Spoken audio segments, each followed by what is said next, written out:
আসসালামু আলাইকুম, সবাই কেমন আছেন? আশা করি সবাই অনেক ভালো আছেন। আজকে খুবই মর্মান্তিক অবস্থা, আসলে সবার সামনে কথা বলতে আসছি। যে বিষয়টা হলো, গত কিছুদিন আগে যে ঘটনাটা ঘটে গেছে সেটা হলো ব্যবসায়ী যে সোহাগ নামে একজনকে প্রকাশ্যে তিলে তিলে কষ্ট দিয়ে যারা মারছে, সেটা শুধুমাত্র আমার না, আমাদের বাংলাদেশ পুরো পৃথিবীর মানুষদের বুকটা কেঁপে দিয়েছে। কারণ এরকম নিকৃষ্টতম মৃত্যু, এরকম নিকৃষ্টতম একজনকে একজন হত্যা করা, এরকম এর আগে হয়েছে কিনা আমার জানা নাই। তো কি বলবো, আসলে ভাষা হারিয়ে ফেলছি। 2 দিন ধরে ভাবছিলাম যে আমি ভিডিও করব, বাট করতে পারি নাই সময়ের অভাবে, আর মানে কাজের সময় পাই নাই, রাত হয়ে গেছে তার কারণে। কিন্তু একটু অন্যরকম লাগতেছে, সেটা হলো একটা মানুষ সেই প্রকাশ্যে এত মানুষ আসা যাওয়া করতেছে, চলতেছে, ফিরতেছে সবার সামনে মানুষদেরকে, একটা মানুষ কিভাবে এরকম ভাবে মারতে পারে। সবসময় দেখছি যে একটা মানুষ হয়তো বা সামান্য একটা সুইর গুতা খেয়েও মারা যেতে পারে, সামান্য ডুস খেয়ে হুশ হইতে পারে, অনেক মানুষের সামথিং ছোট কিছু হইলেও কিন্তু মানুষের মৃত্যুবরণ হয়ে যায়। কিন্তু একটা মানুষের উপরে একটা মানুষ এতই ক্ষোভ, দেখতেছে মানুষটা মারা গেছে অলরেডি, তারপরে মানুষটার উপরে বড় একটা উঁচা কমসে কম 10-15 কেজি এরকম ওজনে একটা পাথর দিয়ে বারবার তার শরীরে নিক্ষেপ করছে, তার মাথায় নিক্ষেপ করছে। এটা যে কত বড় নির্দয়, মানে দয়া অবস্থা, মানে একটা মানুষ কিভাবে সম্ভব। ভিডিওটা যখন আমার সামনে আসছিল, মানে আমি দেখতে পারি নাই, মানে বারবার মনে হয় আমার মানে বুক কেঁপে উঠতেছিল, বারবার মনে হতেছে না ভিডিও থেকে বাইরে হয়ে যায়। আমি পুরোপুরি দেখতে পাইনি, সাহসটা পাইনি। আমার একটা আফসোস লাগে যে মানুষটা এই মানুষটাকে এরকম ভাবে আঘাত দিয়ে দিয়ে মারলো, সে তো একটা মায়ের সন্তান, আর যারে মারছে সে তো একটা মায়ের সন্তান। সে কিভাবে পারলো এটা করতে? বিমত থাকতে পারে, বিরোধ থাকতে পারে, হিংসা বিদ্বেষ থাকতে পারে, তাই বুঝি একটা মানুষকে এইভাবে মারবে? আইন আছে, নাহলে হালকা পাতলা মানুষের মারধর আছে, নাহলে বিচার আছে। তাই বলে এতই মানুষ, হায়রে দুনিয়া। খুব অবাক লাগে, তার একটা ছেলে একটা মেয়ে, তাদের কি হবে? ওই ভাইটা, যে ভাইটা মারা গেছে, এই ভাইটারও তার মা নাই, বাপ নাই, এতিম। কিভাবে মারলো? কিন্তু একটা জিনিস, আগে আমরা যখন আওয়ামী লীগের আমলে ছিল, যখন আওয়ামী লীগ সরকার চালাইতো, তখন ভাবতাম যে আসলে এই আওয়ামী লীগ সরকার চলে গেলে মনে হয় অনেক শান্তি পাবো আমরা।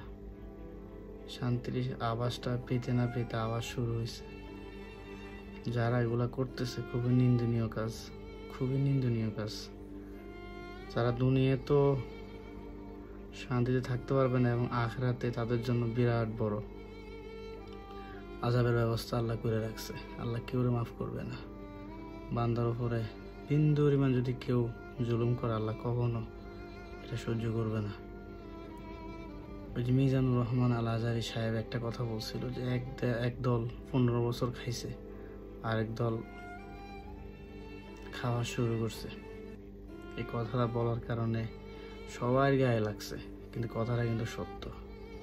আপনি দেখেন, মানে বাংলাদেশে যেসব জায়গায় হইতেছে এই কর্মকাণ্ডগুলা, এটা কিন্তু হইতেছে, এটা কিন্তু একদম ট্রু, এটা কিন্তু সত্য যে চান্দা হইতেছে বাস স্ট্যান্ডে, সিএনজি স্ট্যান্ডে, রিক্সা স্ট্যান্ডে, এগুলো হইতেছে অহরহ। কেউ প্রকাশ করতেছে, কেউ প্রকাশ করতেছে না। এই বাংলাদেশের জন্য এতগুলা প্রাণ, এতগুলা তাজা প্রাণ ঝরে গেল, এত কষ্ট পেয়ে এত মার বুক খালি হইল। এই বাংলাদেশ আমরা চাইছি, এই বাংলাদেশে কি হইতেছে এগুলো কখনো আশা করিনি এরকম, যে বাংলাদেশে আবার একদল জুলুমকারী আবির্ভাব হবে। তো সরকারের কাছে একটাই আকুল আবেদন, মৃত্যুর পিছনে যারা আছে হাত, তাদেরকে অতি বিলম্বে অতি তাড়াতাড়ি তাদেরকে আইনের আওতায় এনে কঠিনতম কঠিন শাস্তি এবং জনসংগমে তাদেরকে যেন সেমভাবে যেন তাদেরকে শাস্তি দেওয়া হোক, এটা আমার আকুল আবেদন। আমার না, পুরা বাংলাদেশের মানুষের।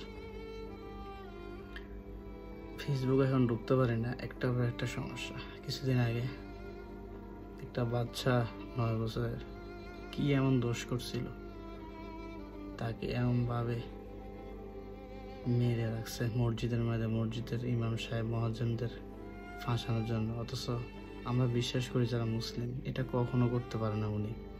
কারণ একটা পাগলের সাথে দুষ্টুমি হলো, পাগলটা একটু সরে যায়, এদিক সেদিক চলে যায়।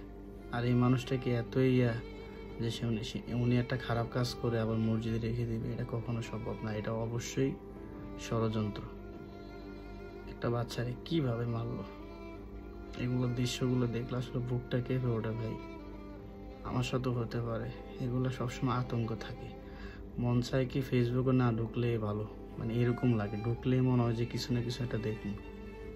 চাঁদপুরে একটা ইমাম সাহেব, তার বিমত থাকতে পারে, কথা মাসলা মাসায় হয়তো বা বেশ কম থাকতে পারে, তার সাথে না বলতে পারে, তাই বলি একটা মানুষ এসে সরাসরি তাকে ছুরি আঘাত করবে। আর এই মানুষটা এখন মারা গেছে, এই দায়টা কিভাবে দিবে উনি? আল্লাহর কাছে কি জবাব দিবে?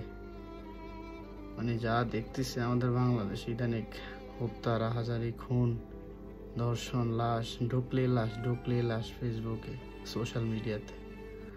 আল্লাহ যেন আমাদেরকে এগুলো থেকে হেফাজত করে এবং আমাদের সবাইকে আল্লাহ যেন সঠিক বুঝ দান করে। এবং কি যতদিন পর্যন্ত ইসলাম দিয়ে শাসন না হবে, কখনো ওই জেলা, ওই দেশে, ওই উম্মায় কিংবা একটা জাতিতে মানে কখনো পরিবর্তন আসবে না। তো আমরা খাস দিলে খাস মনে চাই যে ইসলামিক একটা দল আসুক, যে কিনা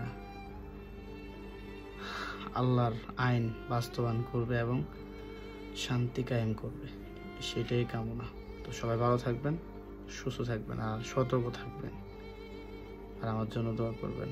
আর যে মানুষটা মারা গেছে, আল্লাহ যেন তাকে জান্নাতের উচ্চ মুকাম দান করে।